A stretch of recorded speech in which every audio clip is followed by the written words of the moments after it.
Bonjour amigos, je vais vous faire une vidéo à tous ceux que j'aime, tous mes abonnés, comme d'hab, tous mes amis, Laetitia, ses enfants, Ludo, Bouffarel, le petit Fabien qui m'adore, la petite Kenza, je n'oublie personne, j'espère, parce que j'en ai trop maintenant, et je vous fais un très gros bisou à tous.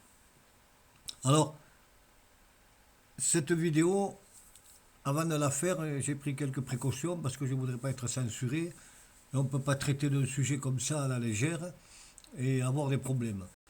Alors je me suis bien renseigné, j'ai bien épluché la toile, j'ai bien pris des notes parce que on est dirigé par des gens malfaisants, nauséabonds, d'une noirceur, d'une tyrannie, d'une hypocrisie, d'une force tyrannique et même diabolique, dans le sens du terme, plus haut que les Illuminatis. Je veux parler de l'affaire Epstein.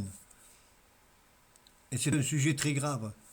Quand l'on pense ce que ces gens ont fait depuis 2019 et que personne, aucun média, aucune radio, aucun flash, aucun couperet d'information n'a été donné sur ce sujet qui est d'une atrocité indescriptible. Alors, comme vous le savez, l'affaire Epstein, c'est un monsieur milliardaire, extra-milliardaire, qui a des maisons à Manhattan avec son fric, des maisons à Monaco, une île, s'il vous plaît, une île paradisiaque au Pacifique, et bien entendu, avec tous ces fastes, toute cette grandiose nébuleuse fasteté, eh bien, on en arrive à ce que l'on devine, c'est-à-dire à des choses d'une puanteur exécrable. Parce que ces messieurs, je vais donner quelques noms, mais pas tous évidemment, vous l'avez sur la toile, mais il ne faut pas prendre n'importe quoi, faites attention. Prenez bien soin de lire les choses qui ne sont pas de fake news. Alors, le nom qui ressort le plus souvent de cette liste, ce n'est ni plus ni moins que l'ancien président des États-Unis, Bill Clinton, de Naomi Campbell. Ah oui, mais de Cameron Diaz. Ah ben rien que ça. Et alors, je prends les notes qui sont vraiment, qui me font jeter du fiel. Et Stephen Watkins, qui lui aimait aller dans cette grande île paradisiaque là-bas avec l'avion, avec Salamistine, où il faisait venir des petits-enfants, des filles de 14 ans, pour faire leur plus grande saleté. Il leur donnait de l'argent, il les violait, et plus il leur donnait de l'argent, il pouvait amener des jeunes, et amener encore des jeunes, et ça faisait une nébuleuse. Et puis ce mec-là, il en a fait son business.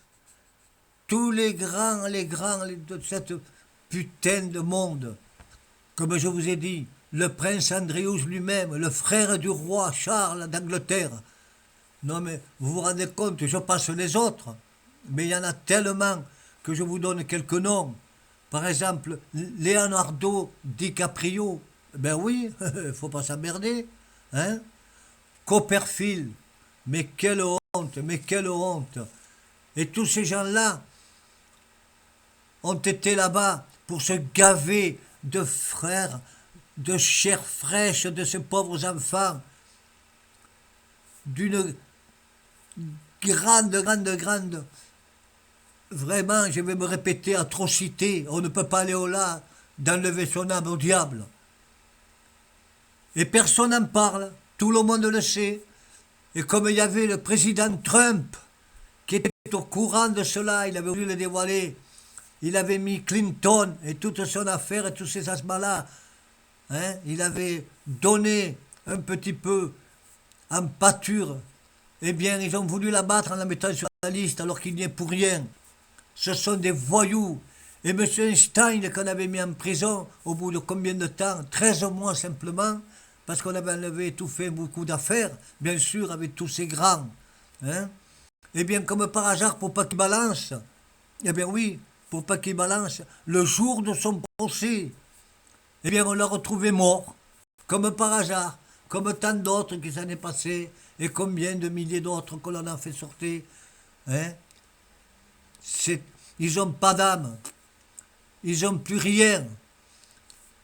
Pourvu que cela marche pour eux et que rien ne vienne mettre le bâton dans les roues, c'est une infernale machination. C'est une machine à broyer, à défaire tout. Tout ce qui est sur leur passage, il faut qu'ils les anéantissent.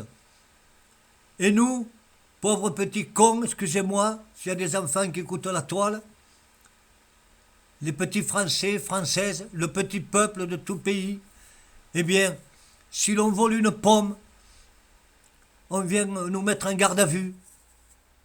C'est une honte. Et quand je vois toute cette noirceur, je ne peux que me dire, Peluccio, nous sommes dans un monde de Sodome et Gomorre. Et encore à côté, ce n'était rien. Les temps durs vont arriver.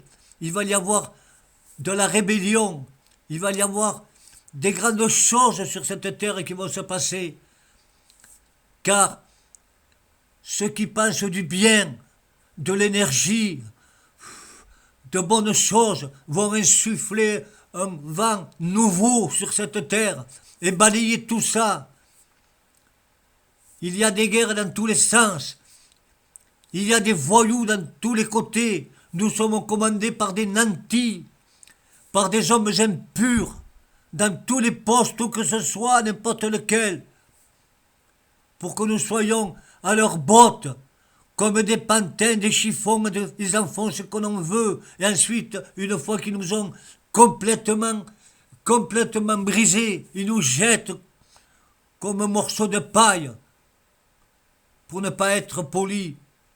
Je n'en dirai pas plus. C'est tout ce que je voulais dire aujourd'hui. Et quand l'on pense qu'ils font les grands fanfarons, les empereurs du monde pour nous donner des morales, ils n'ont pas honte. Non, ils n'ont aucune manifestation de rachat.